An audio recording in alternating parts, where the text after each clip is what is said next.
Bienvenidos a Tech y Tesi. El día de hoy les voy a estar hablando sobre el caso de estudio de Starlink. Starlink es una compañía fundada por Elon Musk, el personaje que creó Tesla y el personaje que creó SpaceX. ¿Qué hace Starlink? Bueno, Starlink es una empresa que busca brindar servicio de internet por parte de lo que es enlaces satelitales. ¿Qué tiene de innovador?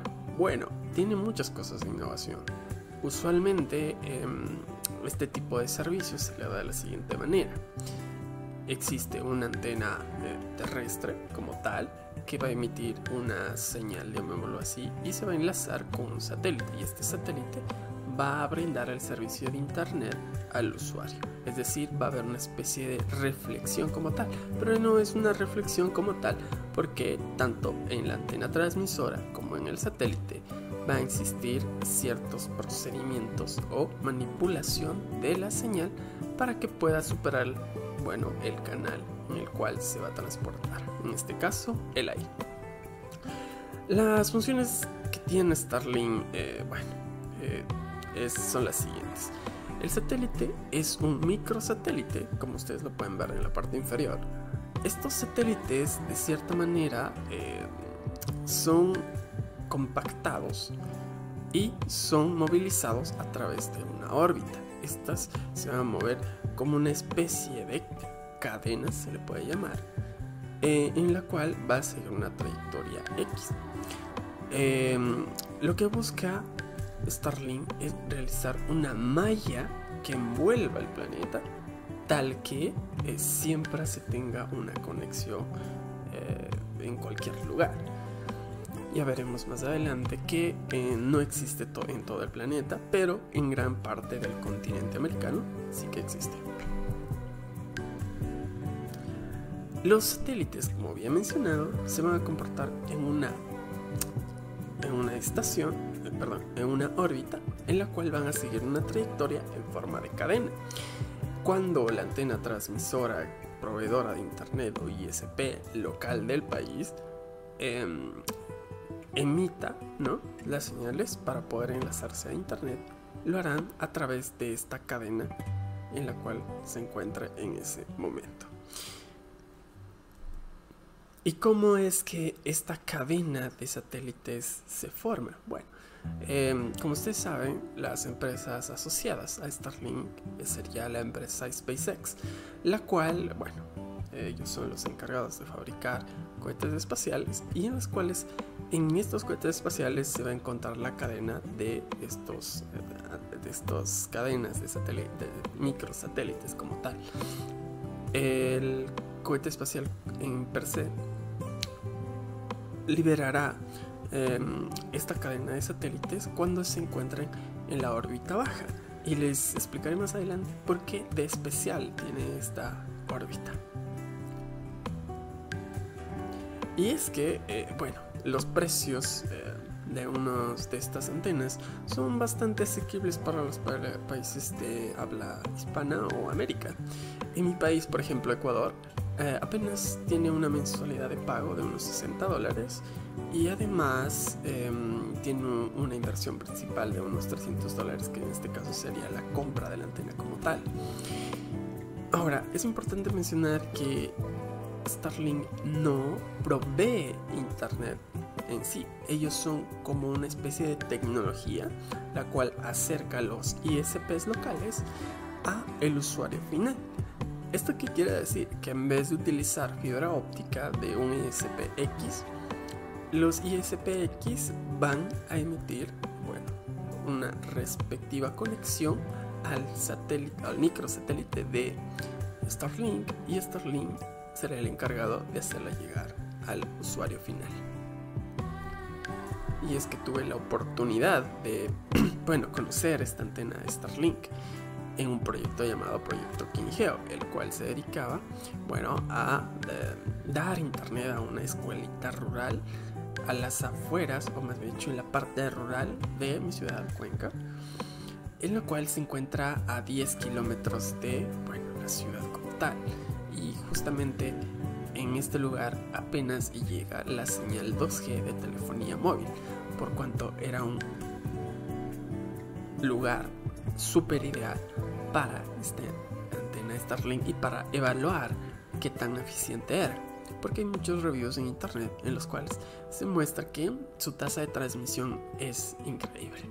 Como ustedes pueden ver en la parte izquierda del mapa, nos encontramos con Cuenca y a unos 10 kilómetros se encuentra la localidad de Quingeo. En la localidad de Quingeo es un pequeño pueblo en la cual tiene una pequeña escuelita de más o menos unos 60 estudiantes de educación básica, en la cual tiene, se entregó un pequeño laboratorio de 9 computadoras, en lo cual al no haber una infraestructura de telecomunicaciones como tal que llegue hasta ese lugar, se produjo que nosotros contratáramos el servicio de Starlink, y más adelante les indicaré por qué este servicio. Pueden ver el video de este proyecto también en un video de Nicolás Muñoz, que se nombra como la primera antena de Starlink en Ecuador. Bien, ¿por qué seleccionamos Starlink? Bueno, por dos cosas. Vamos a ver las opciones que teníamos. Las dos opciones que teníamos era, uno, tener un internet satelital por otro servidor, ¿no? Por otra empresa. Y es que era muy caro el tener internet satelital. Quiero que se fijen en esta tabla de aquí, en la cual por lo menos teníamos que tener 4 megabits por segundo y nos cobrarían un total de $160. Es mucho dinero, la verdad. Y además, si es que sobrepasamos ese límite, para 5 y 6 tendríamos que pagar $150 mensuales, que es bastante dinero para lo que se tiene pensado. Y eso en la cual se tiene en varias zonas como tal. Por eso el internet satelital en sí es muy caro. Pero Starlink, que también es internet satelital, es un poco más económico. ¿Por qué sucede esto? Bueno, sucede porque las antenas, las que usualmente dan este servicio, se encuentran en otra órbita más arriba de la órbita baja que trabaja Starlink, y por ello también tienen mucho más trabajo para realizar el envío y la recepción de señales, por cuanto el costo se incrementa por ello. Y la otra opción que teníamos para poder llegar a la escuelita de Quingeo era por un radioenlace. Un radioenlace son dos antenas conectadas como tal, con ciertas configuraciones dentro de su capa física para poder realizar el envío y la recepción de datos. También vimos una empresa que nos brindará este servicio, y lo máximo que nos podían ofrecer era un total de 25 megabits por segundo de tasa de transmisión, y esto tenía un pago de cerca de $29,90. Como ustedes pueden ver, 25 megabits por segundo, y como había hecho el contexto antes de la escuelita, que eran 9 computadoras, era muy bajo el alcance que podía tener esta tasa de transmisión. Entonces nos pusimos a pensar cuál sería otra opción, y la otra opción fue una antena de Starlink como tal, como ustedes pueden ver en la parte izquierda, la cual contratamos y vimos que en varias reviews llegaban inclusive a 150 megabits por segundo en la parte de Sudamérica. Vimos que llegó hasta un 61.7 megabits por segundo en una área rural. ¿Esto qué quiere decir?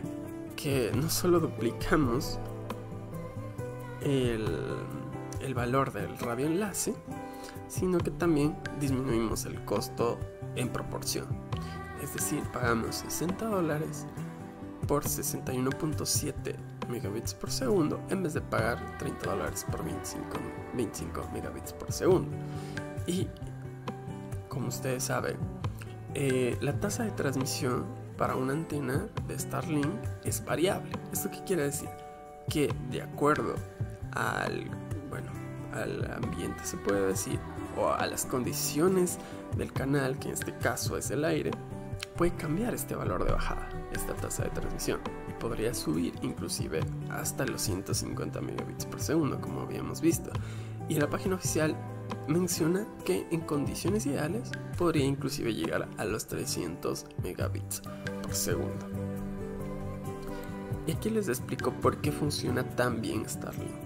Usualmente los satélites tradicionales se encuentran a 23 millas encima del nivel del mar. ¿Esto qué quiere decir? Quiere decir que en esta órbita se encuentran los satélites normales. Luego, los satélites de tipo GPS, localización, se encuentran a unos 12.5 millas, la mitad de los tradicionales. Luego, la Estación Espacial Internacional se encuentra a unas 250 millas. Y aquí, a 210 millas, se encuentra la órbita baja, donde se encuentran los satélites o microsatélites de Starlink. Por eso es que la tasa de transmisión es mucho mayor a los servicios tradicionales, y por ello su innovación en este campo. Y es que llegar a 210 millas es mucho más fácil que llegar a las 23.000 millas, y por ello se logra esas tasas de transmisión de cerca de los 300 megabits por segundo, y que inclusive con ciertos arreglos se puede llegar a unos 500 megabits por segundo. ¿Cuáles son los casos de uso de esto? Bueno, los casos de uso serían en lugares rurales. En perspectiva desde mi país, sería en escuelas rurales, colegios rurales y comunidades rurales, casas, ¿verdad? Y edificaciones que necesitan internet como tal, pero en partes rurales que serían, en mi país, serían la sierra ecuatoriana. Pero también tienen otros proyectos, lo que es Starlink.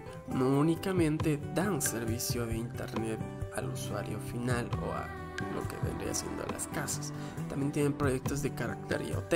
¿Esto qué quiere decir? Que usualmente si se tiene una red de malla de nodos de X o Y tipo de red, podrían utilizar Starlink para poder hacer el envío y la recepción de datos. Ahí nace el proyecto llamado Swarm de Starlink, que es un proyecto específico para desarrollo de Internet de las cosas. ¿Esto qué quiere decir? Como ustedes pueden ver aquí, tenemos una antena de carácter Swarm, la cual trabaja en banda VHF y que usualmente se puede utilizar en proyectos de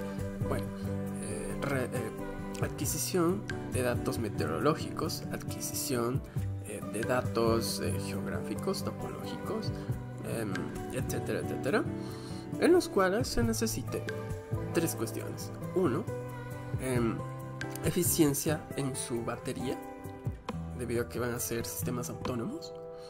Envío y recepción de datos eficiente, debido a que van a encontrarse en lugares remotos haciendo mediciones, y estos tienen que enviarse, ¿verdad?, a un lugar X, y de este lugar X realizar también un envío, y estos dispositivos de IoT tienen que hacer la recepción de estos para una reconfiguración que es necesaria.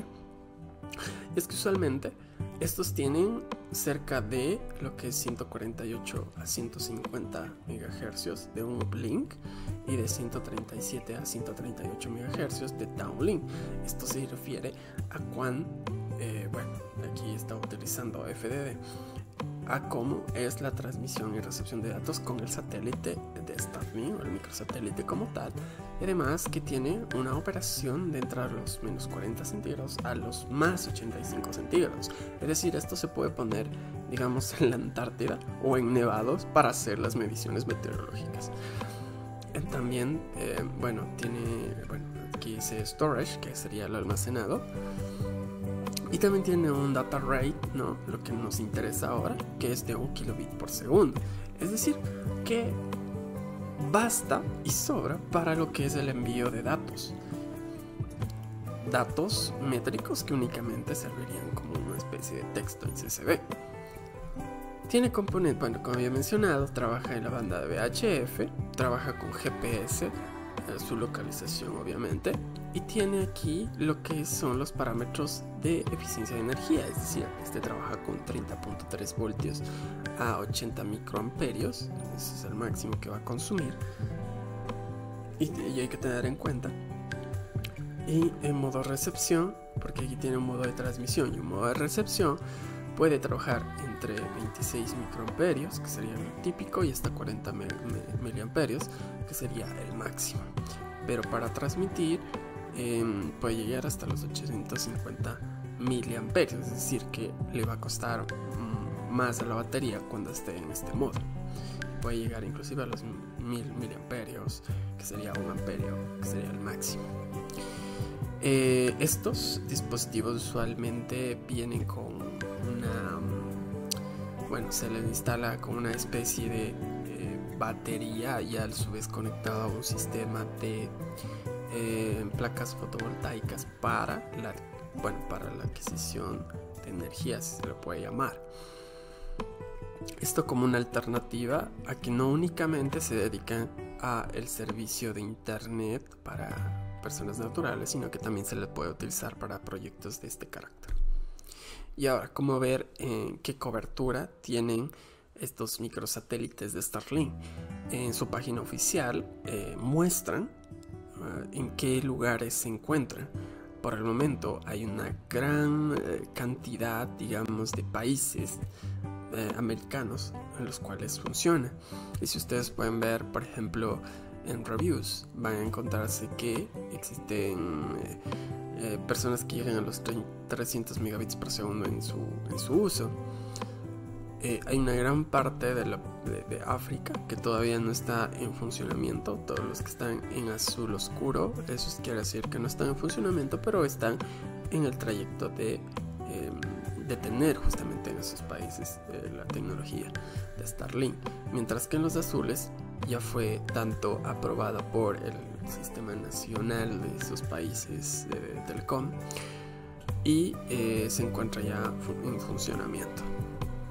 Esto ha sido todo por hoy en este pequeño caso de estudio de Starlink. Como ustedes pueden ver, es una opción. Ahora, si me preguntan, es el único servicio que ofrece internet satelital en una órbita baja. De momento es el más sonado y el que tiene más recursos, pero hace poco salieron las noticias que Amazon empezó con su proyecto de microsatélites en la órbita baja. ¿Esto qué quiere decir? Que ya existe competidor para lo que es Starlink y que tiene los recursos para poder montar toda esta infraestructura. En fin, espero les haya gustado y que nos sigan en las redes sociales de Tech y Tesi. Hasta luego.